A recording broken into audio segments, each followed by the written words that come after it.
I think, I mean, I don't know if we're the same age. I'm 36. I'm 36. Come on. 1987, baby. 87, baby. 1987? Come on. 87 Yes. May. What about you? April. Oh, come on. I'm so close. Yes. Come on. Get out I'm of an here. Aries. What are you? Taurus.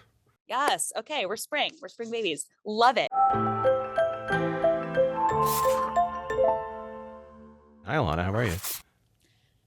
I'm doing well because I'm in this lovely landscape, and it's making me realize that I look like I'm in a dangerous situation when I Zoom in New York. Yeah, you're sort of a hostagey, sort of, That's right. That's right. That's how I look in my own lovely home in Brooklyn in my apartments. But here in LA, you just have some greenery, and it just really spruces spruces things up. I look like an established Angelino. Yeah, you look like you want to be here as opposed to being in some sort of like taken situation. Which is kind of what being a New Yorker is like. New York is my dom, and I've been its sub for 18 years. And normally I'm like sub is dom. I think that's like a sort of secret dynamic, but not when in the case of New York, I just am its sub, and that's how it is. Can I just tell you, I think if you made a New York is my dom t-shirt, you can make a couple of bucks there that way. That feels like Okay, you know what I thank mean? you. That feels like I a am on good. my merch tip right now, and I'm gonna literally write that down. I also love an outdoor couch. I think New York has the same climate as Toronto, where I am, and you can't have an outdoor couch in where we are. No, they're soaking wet for half the year. Yeah, you can't even do it. All right, well, where do we start? I want to maybe start at the very, very beginning. So when you were growing up on Long Island, funny, quiet? I mean, I find that the road to being a comedian is either funny child or quiet, shy child who like blooms on stage one day. Like where were you? I was a funny child. My brother, Elliot Glazer, is also a comedian, and he put me on real young. He just put me on. My parents were relatively free people and free parents. And what does that mean? Like, well, what I was going to say is that my dad let us use the video camera, you know, and he wasn't my dad. And also the thing that I think about my parents when I think about them as like free thinkers or something is that they were not, they weren't into the like aggressive gender politics on Long Island that used to be coded and now, which are extremely overt. My brother and I were like, I would just wear his clothes. I was never pushed to be like more femme than I was. And we were just like funny, weird little kids. But I was really talking about the video camera and my dad not being an asshole dad, which I'm so lucky. You know, some people just got asshole dads, and my dad was like lovely and let us just use the video camera. And my brother just obsessively was writing and directing me in sketch comedy videos. So you were like kids doing original sketch, like you weren't like doing Van Down by the River, or like you weren't like, doing your favorite sketches or something like that, No, yeah, it was like our own little SNL or something. And honestly, we took it pretty seriously. And you know what's so strange is my maternal grandfather, David Wexler, he made sketches too, just like alone himself, made sketches. He had this one funny one, Pavarotti, the opera singer, he was Pavarotten. Oh. And he would have throw a rag over his head, and it was such a scary video. I remember watching it. Like he looked like corpse like. It was so crazy. Pavarotten. And so Grandpa Dave had KRAP TV. That was his network. Wow. And we inherited it. And then when we were like a little bit older, so Elliot started putting me on, and we started making videos when we were about 4 and 8. My dad filmed a lot of when we were kids before that, but we started taking it over when Elle was about 8. And then I think a few years in, I started getting in there too and making my own videos. And we changed to GBS, Glazer Broadcasting System. You rebranded? We rebranded, yeah. You were like, it's time to move on. It was a merger. Yeah, we were ahead of the curve. We saw the industry eventually becoming a monopoly, destroyed by tech bros, and we were just sort of, just ahead of the curve there, and we became GBS, Glazer Broadcasting System. This is all very sweet. This is all very lovely. Very, very blessed, healthy relatively healthy upbringing. Yes. So then, I was reading about you before I came in, and college is sort of the gateway to it being a real thing for you, though, right? Mm-hmm. I mean, again, my brother was my leader here. My brother went to NYU, and we grew up on Long Island. Really, again, the culture there is pretty. There's like Jewish Long Island, and there's white Long Island, and there's Italian Long Island, and that's where we grew up, Italian Long Island. And it was really, just a particular, I don't know, Sopranos style vibe and culture, fully What do you mean? full. Oh, like literal mafia Right. families and culture, like truly. Okay. Like hanging out at friends' houses and then realizing that their like uncle and grandpa are in the paper, you know what I mean, this week, and being like, oh, and we were like these like sort of quieter, relatively queer Jews who were like into going to, they used to have these like half price or kids free on Tuesdays Broadway shows. We would go see Broadway shows. We were into that, and always looking to New York City, and so looking forward to moving there. And my brother went to NYU, and this sort of alt comedy scene was popping off at the time. Like there was an alternative to SNL and an alternative to stand up blooming. And so he was in college, and he was kind of scoping out the scene and telling me about it. And I was like, that was all I wanted to do was go to New York. And I kind of knew when I was like 7 or 8 that I wanted to be a comedian, but I didn't really like say it out loud until high school. I remember my dad, really, until I applied to NYU too, early decision. And like, I needed financial aid. I didn't get I got into this like general school where you sort of catch up to the other kids with your schooling. Like and I did early decision. I like put all my eggs in that basket just to get there, to have that be almost my day job. And I knew comedy would be my night job, and I would be chasing it. And so once I got into school, and my brother was out of school and working, we started taking classes together. And really, I was getting up every night doing sketch and stand up and improv. Is this at UCB? Is this at the Upright Citizens Brigade? Yeah, UCB was the it was a lot of it. I was going to say it was the improv part. That was definitely mostly the improv part. And but we did a sketch show. My brother Elliot and I did a sketch show there called High School Talent Show.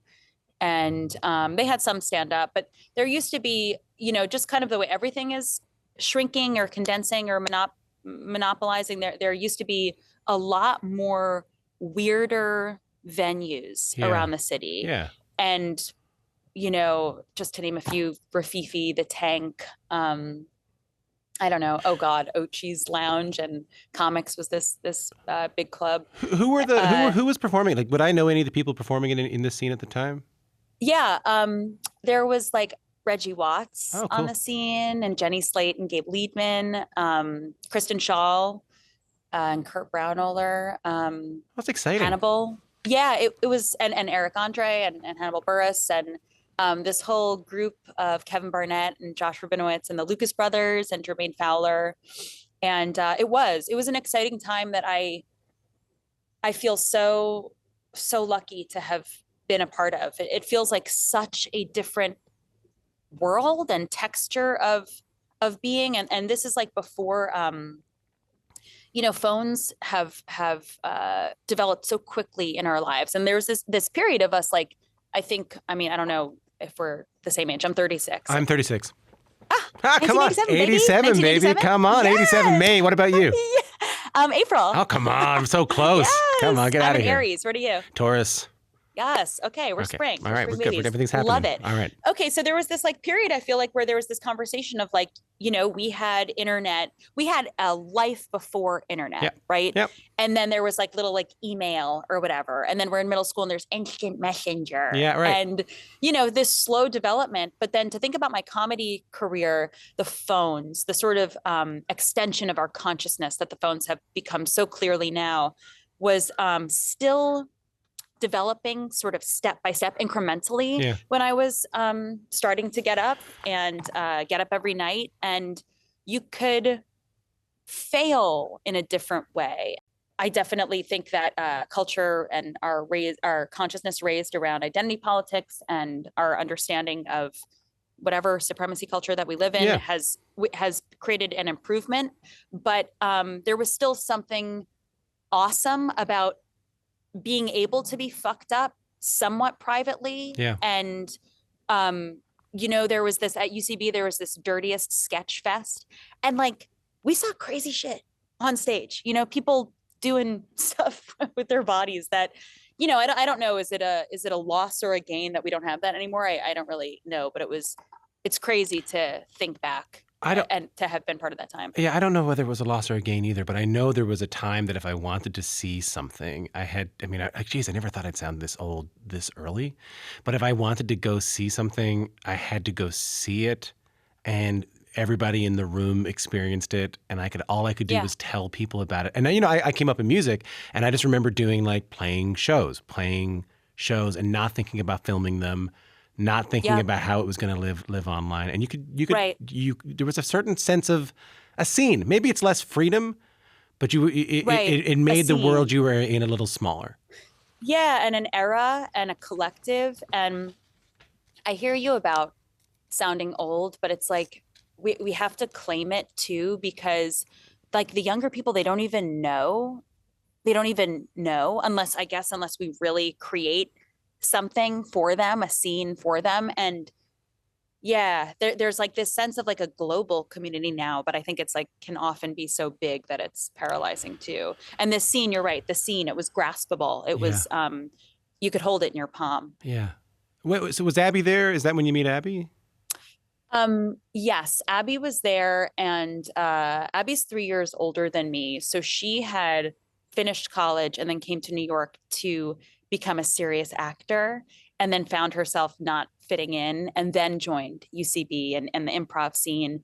And we could not for the life of us each get on an established quote unquote house team at UCB. So we met on a quote unquote indie team outside of UCB.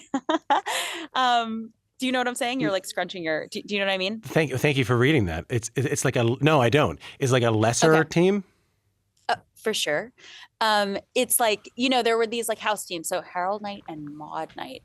So Maud Night was sketch night on Mondays. Harold Night was Tuesdays, when the house teams that had been auditioned and picked by teachers at UCB would perform improv, and you'd go and watch.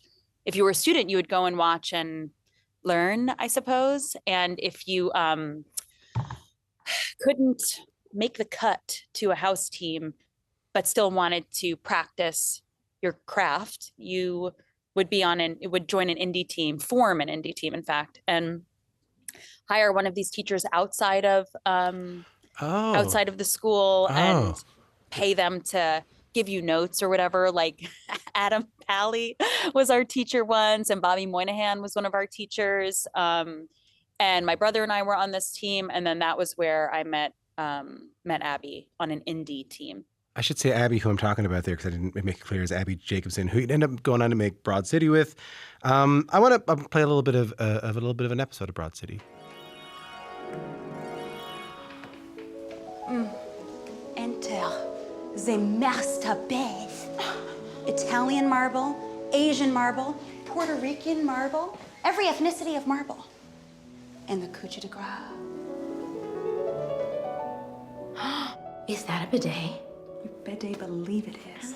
So my guest is Ilana Glazer. That's a clip from her show Broad City, which you starred in with Abbi Jacobson. Your reaction to that, you seem to be like, for people who are listening to this, you're kind of like sighing. What's going on? I mean, like it feels like they're my children, Abbi and Ilana. I haven't really watched. I don't think Ab has either watched much of the series since it aired. And it's been, what is it, 2024? It's been 5 years. It's been 10 years since it aired, 5 years since it ended. And, when I started Broad City, the web series, I was 22. Oh my When I God. ended Broad City, the TV show, I was 32. It was a third of my life. It was my entire transition from adolescence into adulthood was Broad City. And it's hard for me to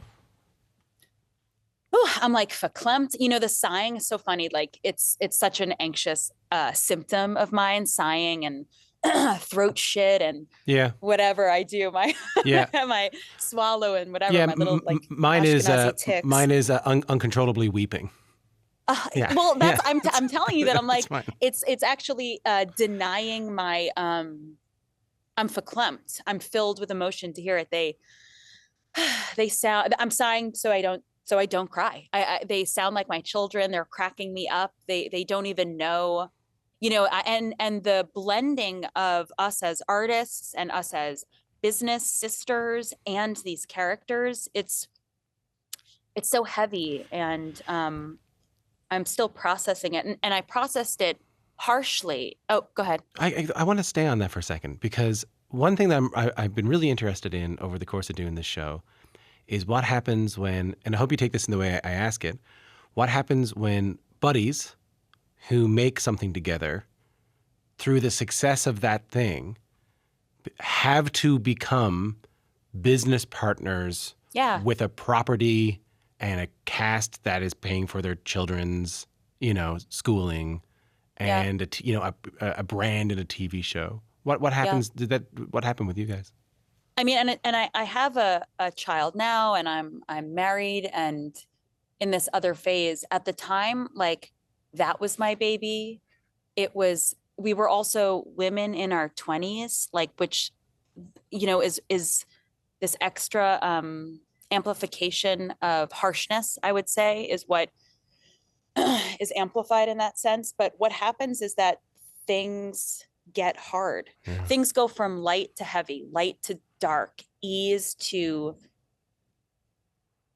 pain. I mean, it was really painful. Like not only, What was?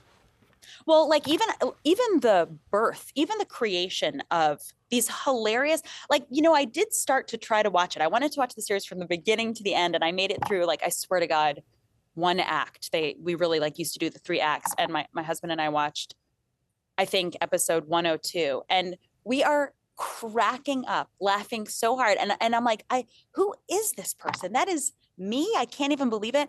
But like even the extraction of that comedy was painful on a schedule, on a like a forced birth kind of thing, like even that was painful. But also, like, I feel like what you're more asking is from buddies to business partners, like there's a weight and a seriousness there. And you sort of enter the capitalist system, going from artists discovering to workers producing for value and waiting for external validation through quantification. Yeah. I need to emphasize here how special this series was, and how special this series was when it was talked about. One of the things we talked about when we were getting ready for this conversation was like how it was a really early, if not like the earliest depiction of like young women as messy or crude or barely functioning adults, and it gets acclaim in that moment. It's easy to go like, oh, acclaim's good, happiness is good, people telling me I'm great is good. I think that'll have an effect on you too. Oh, I'm seriously, I'm like filled with emotion. Something I want to say here too is that I'm really tearing up here. Abbi and I think something that entering the capitalist vortex of quantifying human magic, something that remains magical about it, at least in our experience, in my eyes, is that our business partnership was artful and was as spontaneously creative as our creative pursuits, where even in the during the web series, like at the business sense we had to organize this, our energy in this, universe of entropy to organize into episodes and a production calendar. And then we declared a season 2 of our web series and made a release schedule and stuck to it. That was such a that was magic for us as well, and that was a precursor to the TV show, which was really, I mean, these more external forces of deadlines and being forced to produce on a schedule. And we had a complementary sense of business and leadership that, it's kind of like I don't know your personal situation, but I'm married and I've been with my husband for 12 years this June, 12 years. And it's like, you get together and you really like each other and you keep taking one step forward, and then you find yourself in a new context. And, I feel there's both a part you can't control and a part you can control, effort you can put in, but also part of it, you find yourself being like, wow, we're still good together. Yeah. This is such a relief. And that was the case with Abbi. We found ourselves still being good together season after season. We made 50 episodes of the show together, and we also agreed to end it. We were contracted for 7 seasons, and we Comedy Central really wanted us to complete that contract, but it was just creatively, it was we were going in different directions. Our partners, Paul W. Downs and Lucia Agnello, who went on to make the award-winning series Hacks, were going in their own direction. And we just felt like, man, we're reaching the end of being able to tell this messy 20-something story. And we even agreed in that and executed that ending in a way that I feel really proud of. When it's over and you start doing stand-up, you start standing on stage by yourself. And I would know you and people would know you from the show where you played, I think we could say like an exaggerated version of yourself, right, on Broad City? Yeah. But not your full self. So when the time comes to go on stage, and your stand-up, for people who haven't seen it, now listen, anytime you're performing, it's going to be a version of yourself, seems closer to the real self rather than the exaggeration on Broad City. Yeah. How was that for you to stand up on stage in front of an audience that knew you in one way and say, hey, this is maybe closer to who I really am? It was challenging. It was really challenging. I have struggled with harshness toward myself. And moving the lens from outside of myself to inside of myself, and to, be seeing out of my own eyeballs rather than seeing myself, is kind of the path I've been on. I felt also like, man, it's hard to encompass, really hard. I have like worked through a lot of panic and anxiety and depression and grief of Broad City, grief of that sense of self. Just worked through it to, in season 4 is when I picked stand up back up. And my first special, it's not the way my stand up is now, and it's not how it feels now. And the way it felt at that time was like a little manic, that I was like racing away from Broad City. Mm-hmm. And now, and now with enough time having passed, like I've gone on tour. This is my 5th time going on tour, Ilana Glazer Live. But it almost feels like the first time. And it feels, I have never enjoyed stand up this much. We are 36, Tom, you and I. I know. I've been doing stand up and live performance for like in a real way in New York City for 17 years. Mm-hmm. And this is the first time that I'm taking the most pleasure I've ever taken in live performance. What is that? What is that pleasure? Like, what is this magic of stand-up? What is this? I can tell by looking at you. Listen, 36 as well, panic attacks as well, anxiety as well. I think there's a wing of my therapist's office that they erected in my honor. He's helped us out so much. Yeah. We're gonna put up a new wing here. I get you. They send you the graduation photos of their kids from college. Like, thank Look you what you did, Tom. Thank you so much. We were able to buy this bottle of champagne thanks to That's you, right. Tom. What's going on with stand-up? What is it? What is it about stand-up in this moment, or just in general? Being out there on your own seems terrifying. That is so fulfilling to you. So, I mean, first of all, my co-star for my upcoming movie, Babes, Michelle Buteau, we were just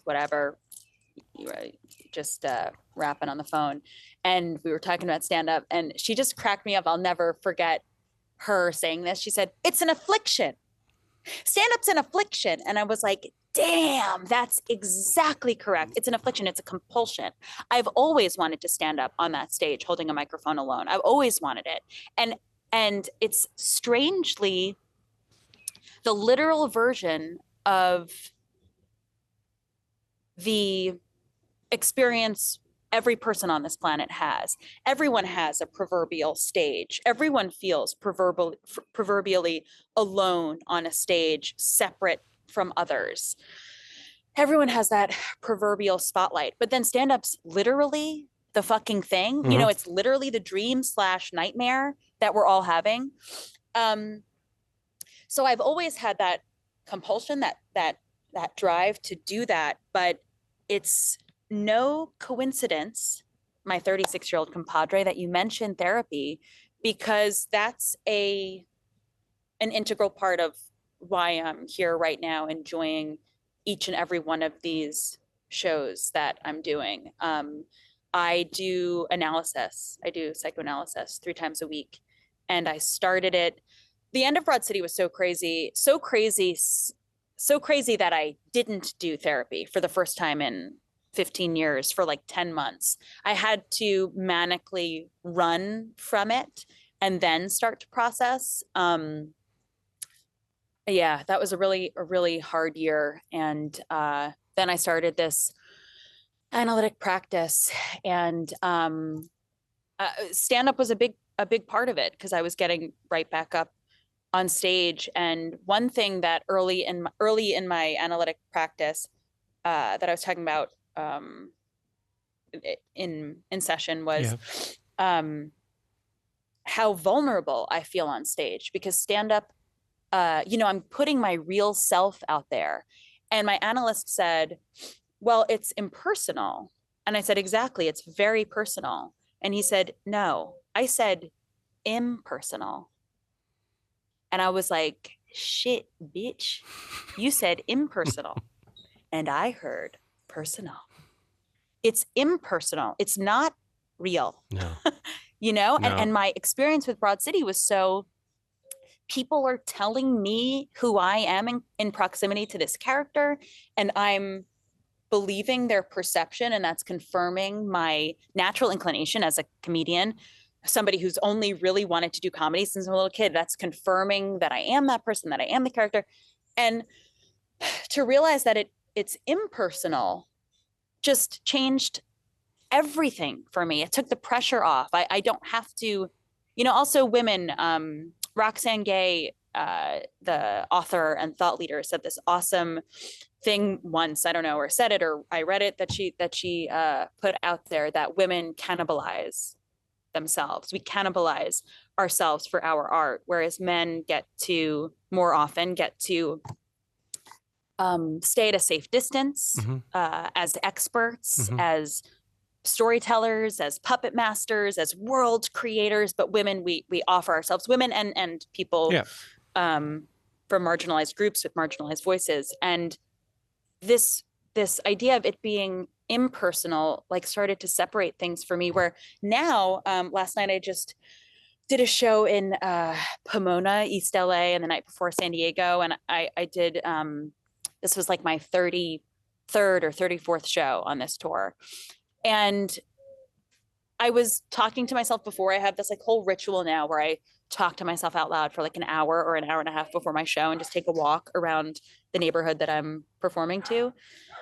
And the separation of this like thing I've definitely prepared and practiced. I don't have to pretend that it's spontaneous or off the cuff. I really want to do a good job for the people spending their time and money to come see me. You know, it's not, there's this thing in stand up where it's like cool and you pretend that you're just coming up with it. Like, but at least at the point with this material in this hour, I really want to do a good job. And I take that time to separate my personal, private experience, the feeling that it feels like to in my body to perform for people. That's not going to be shared. And separating that is so helpful for me. And that's part of taking that pleasure, to know what it feels like in my body on that stage. That's just for me. And I'm kind of for the first time in my life able to claim it. I think any time that you are a performer with the same name as your own self, there is this always this dance, and I find it between closeness and distance. And I got to tell you, I loved hearing you talk about this all this stuff today, and I'm so glad we got a chance to talk. Thanks so much for making the time. Me too. This was such a privilege. Thank you so much. Oh, come on. I love your headphones too. Thank you. They're a toddler's.